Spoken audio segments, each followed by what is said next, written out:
Hello guys, assalamu alaikum. Welcome back to my YouTube channel.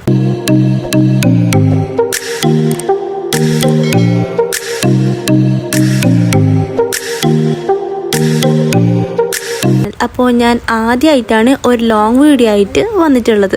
കുറേ ദിവസമായിട്ട് എൻ്റെ കുറച്ച് ക്ലോസ് ആയിട്ടുള്ള കുറച്ച് ആൾക്കാരും പിന്നെ എൻ്റെ പീക്കിരി സബ്സ്ക്രൈബേഴ്സും എപ്പോഴും വാട്സപ്പിൽ വന്നിട്ട് മെസ്സേജ് അയക്കാറുണ്ട്. ഇതുപോലത്തെ ഹാമ്പേഴ്സൊക്കെ ചെയ്യാൻ ഒരുപാട് ഇഷ്ടമാണ് ചേച്ചി, ലോങ് വീഡിയോ ഒക്കെ ഇടോ, പഠിക്കാൻ വേണ്ടിയിട്ടാണ്, അല്ലെങ്കിൽ വർക്ക്ഷോപ്പ് ഉണ്ടെങ്കിൽ അത് പറഞ്ഞാൽ മതി എന്നൊക്കെ. അപ്പോൾ വർക്ക്ഷോപ്പ് ഞാനിതുവരെ ചെയ്തിട്ടില്ല, സോ അവർക്ക് വേണ്ടി ഒരു വീഡിയോസ് ഇടാമെന്ന് വിചാരിച്ചു. ഈ പീക്കിരി സബ്സ്ക്രൈബേഴ്സ് എന്ന് പറയുന്നത് ചെറിയ കുഞ്ഞു മക്കളാണ്. എനിക്ക് അധികം വാട്സപ്പിൽ മെസ്സേജ് അയക്കുന്നത്, ചേച്ചി ഞാൻ സബ്സ്ക്രൈബറാണ്, എനിക്ക് വീഡിയോസ് ഇഷ്ടമാണ് അങ്ങനെയൊക്കെ പറഞ്ഞിട്ട്. അതുകൊണ്ടാണ് ഇങ്ങനെ നമുക്ക് ഇന്ന് ചെയ്യാനുള്ളത് ഒരു ക്രാഡിൽ സെറമണിക്ക് കൊടുക്കാൻ വേണ്ടിയിട്ടുള്ള ഒരു ഹാമ്പറാണ്. അപ്പോൾ അതിന് വേണ്ടിയിട്ടുള്ള ബലൂണിലേക്ക് ഒട്ടിക്കാനുള്ള നെയിം കട്ടൗട്ട് എടുക്കാൻ വേണ്ടിയിട്ടാണ് ഞാനിപ്പോൾ വന്നിട്ടുള്ളത്. എനിക്ക് ആദ്യം ഈ നെയിം കട്ടിങ് എവിടെ കിട്ടുമെന്ന് അറിയില്ലായിരുന്നു. സാധാരണ പ്രിൻ്റ് എടുക്കുന്ന ഷോപ്പിലൊന്നും ഈ കട്ടൗട്ട് കിട്ടില്ലായിരുന്നു. അപ്പോൾ ഞാനിതുപോലെ ചെയ്ത ക്രാഫ്റ്റേഴ്സിനോട് ഞാൻ ചോദിച്ചപ്പോൾ അവരൊന്നും എനിക്ക് കറക്റ്റായിട്ട് പറഞ്ഞു തന്നിട്ടുണ്ടായിരുന്നില്ല. ഒരുപാട് റീസൺസ് ആയിരുന്നു പറഞ്ഞത്. അപ്പോൾ ഞാനിത് ഒരുപാട് തേടി പിടിച്ചിട്ടാണ് ടൈപ്പിലുള്ള കട്ടൗട്ട് കിട്ടുന്ന ഷോപ്പ് കണ്ടുപിടിച്ചത്. അപ്പോൾ ഞാനിതെടുത്തത് കാറിനൊക്കെ സ്റ്റിക്കർ ചെയ്യുന്ന ഒരു ഗ്യാരേജ് ഷോപ്പ് എന്നാണ്. ഇനി നമുക്ക് ഇതുപോലത്തെ ഫോയിൽ ബലൂണിലേക്ക് ആ നെയിമിനെ ഒന്ന് ഒട്ടിച്ചു കൊടുക്കാം. ഈ ഫോയിൽ ബലൂൺ ഓൾമോസ്റ്റ് എല്ലാ ബുക്ക് സ്റ്റോളിലൊക്കെ അവൈലബിൾ ആണ്. പിന്നെ ഒരുപാട് പേര് ചോദിക്കുന്ന ഒരു കാര്യമാണ്, ഈ ഹാമ്പേഴ്സൊക്കെ എവിടെ നിന്നാണ് വാങ്ങിക്കുന്ന, ഹോൾസെയിൽ ഷോപ്പ് ഉണ്ടെങ്കിൽ ആ ഷോപ്പിൻ്റെ നെയിം ഒന്ന് പറഞ്ഞു തരുമെന്ന്. ആക്ച്വലി എനിക്ക് ഹോൾസെയിൽ ഷോപ്പ് അറിയില്ല, അതുകൊണ്ടാണ് ഞാൻ പറയാത്തത്.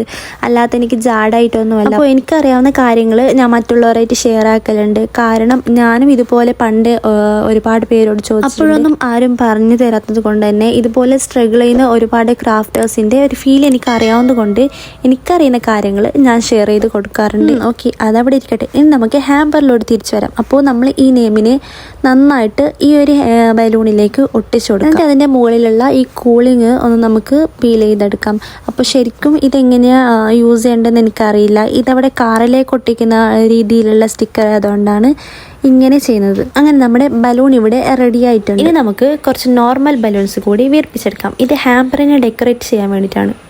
സോറി ഗൈസ്, ഇടയ്ക്കുള്ള വീഡിയോ എനിക്ക് എടുക്കാൻ മറന്നുപോയി. ഹാമ്പർ സെറ്റ് ചെയ്ത ശേഷമാണ് എനിക്ക് ഓർമ്മയത്. അപ്പോൾ ബാക്കിയുള്ള വീഡിയോസൊക്കെ ഞാൻ കാണിച്ചു തരാം കേട്ടോ. ഈ ഹാമ്പറിനോടൊപ്പം വെക്കാൻ വേണ്ടിയിട്ട് ഒരു A4 സൈസ് ഫ്രെയിം സെറ്റ് ചെയ്യാനുണ്ട്. അപ്പോൾ നമുക്ക് ആദ്യം ഫ്രെയിം ചെയ്തിട്ട് ബാക്കി കാര്യങ്ങൾ ഇതിൽ വെക്കാനുള്ള എല്ലാ കാര്യങ്ങളും കസ്റ്റമർ തന്നെയാണ് നമുക്ക് തന്നിട്ടുണ്ടായിരുന്നത്. സെബ ബണ്ടിൻ്റെ കുറച്ച് പ്രോഡക്ട്സ്, ബേബിക്ക് ആവശ്യമായിട്ടുള്ള ഡ്രസ്സ്, ബോട്ടിൽ, ഡയപ്പർ, പാൻറ്റീസ്, അങ്ങനെ ഓരോ കാര്യങ്ങളും അവർ നമുക്ക് തന്നിട്ടുണ്ടായിരുന്നു. ഇനി നമുക്ക് ഇവന്മാരൊക്കെ ഈ ഹാമ്പറിലോട്ടൊന്ന് സെറ്റ് ചെയ്ത് കൊടുക്കാം. നല്ല ക്യൂട്ടായിട്ടുള്ള ഡ്രസ്സുകളായിരുന്നു എല്ലാം.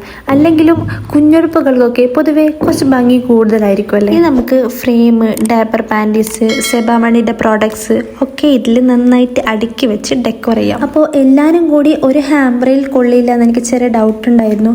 അപ്പോൾ ഞാൻ കസ്റ്റമറിനോട് പറഞ്ഞപ്പോൾ അവർ പറഞ്ഞു, എങ്ങനെയാണെങ്കിലും കുഴപ്പമില്ല, നിങ്ങൾക്ക് ഇഷ്ടമുള്ള പോലെ ചെയ്താൽ മതി. ഒരു ഹാമ്പറിൽ കൊള്ളുന്നുണ്ടെങ്കിൽ അങ്ങനെ ചെയ്തോ, അല്ലെങ്കിൽ 2 ഹാമ്പറിലാണെങ്കിൽ അങ്ങനെയും ഓക്കെ.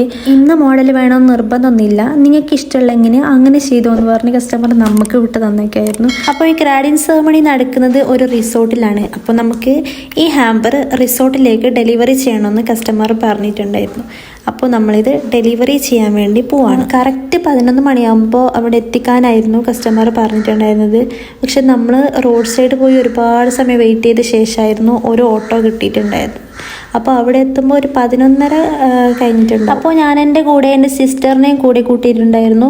അവൾ ഭയങ്കര സപ്പോർട്ടിങ് ആണ്, എല്ലാ കാര്യത്തിനും കൂടെ നിൽക്കും. ഹാമ്പേഴ്സിൻ്റെ കാര്യത്തിനായാലും എന്തിനായാലും നല്ല ഹെൽപ്ഫുള്ളാണ്. അപ്പോൾ അവളെയും കൂടെ കൂട്ടിയിട്ടാണ് ഞാൻ പോയിട്ടുണ്ടായിരുന്നത്. അപ്പോൾ അവൾക്ക് ഇത് കൂടാതെ ഒരു ബ്രൈഡ് ടൂബിക്ക് കൂടി പോകാനുണ്ടായിരുന്നു ഫ്രണ്ടിൻ്റെ.